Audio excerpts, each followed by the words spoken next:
sustainability advisor to the Truvia business, I had an opportunity 2 years ago to first start looking at what you were doing.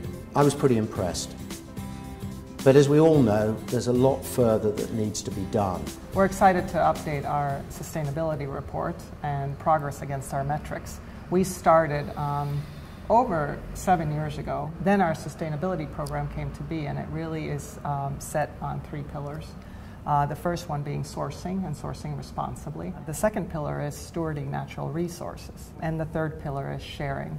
And in this, we really talk about how we operate in the communities where we currently are. So that means with farming communities and where we manufacture.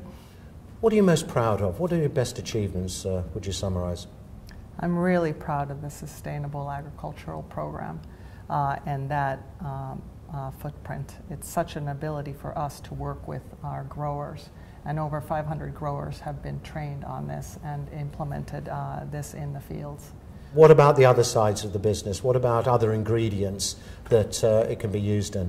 It can be used in yogurts and beverages with different companies. Sprite and Nestea have reduced calories by 30%, while someone like Smucker's in the United States have put it in their no sugar added jam. And it's really a great way for the food industry to look to balance out the nutrition profile of foods. In the sustainability update, Zanna McFerson has referred to the detail and the commitment to responsible sourcing and the stewardship of natural resources. Tell us a little bit more about that. Absolutely. And really before defining what we meant by sourcing and particularly stewarding, it's easy to run towards thinking about carbon and water and how we impact that, but we really took a step back and thought, well, what does it mean for us to be responsible?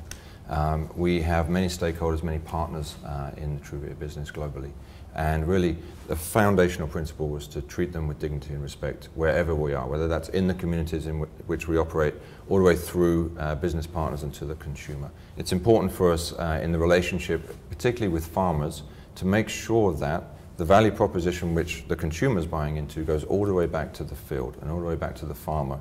And there's a sharing in what that means, which means setting fair pricing, which means having a long-term commitment to the farming community and a commitment to buy what is produced. Actually, it's one of the proudest things that I remember as we started this journey was getting the team together and deciding on definitive we will statements. We will, when it comes to carbon, we will become carbon neutral by 2020. And in 2015, we'll have reduced our carbon footprint by 50%, and we're on track to meet that objective.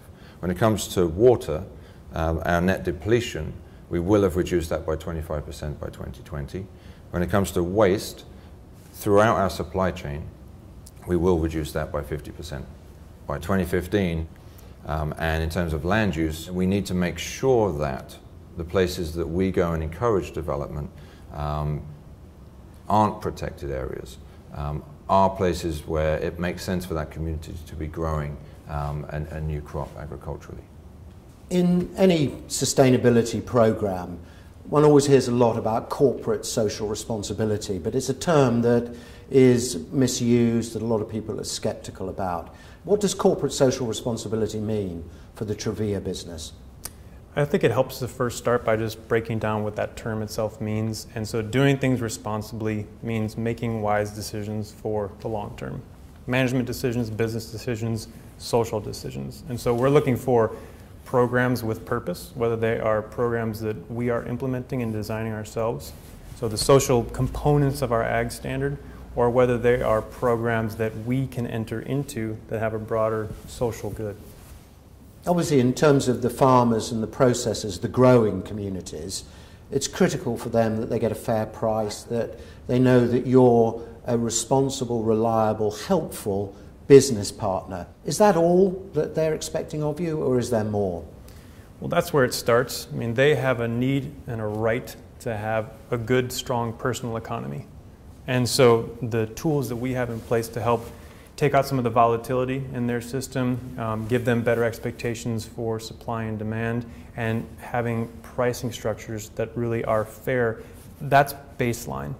So whether it's in China or in the Misiones region of Argentina, We have some 700 children of our growers, and they lack basic tools to be able to get an education. And so there are resources, there are materials that we provide to help give them the infrastructure to be able to learn and continue, so that can be their focus.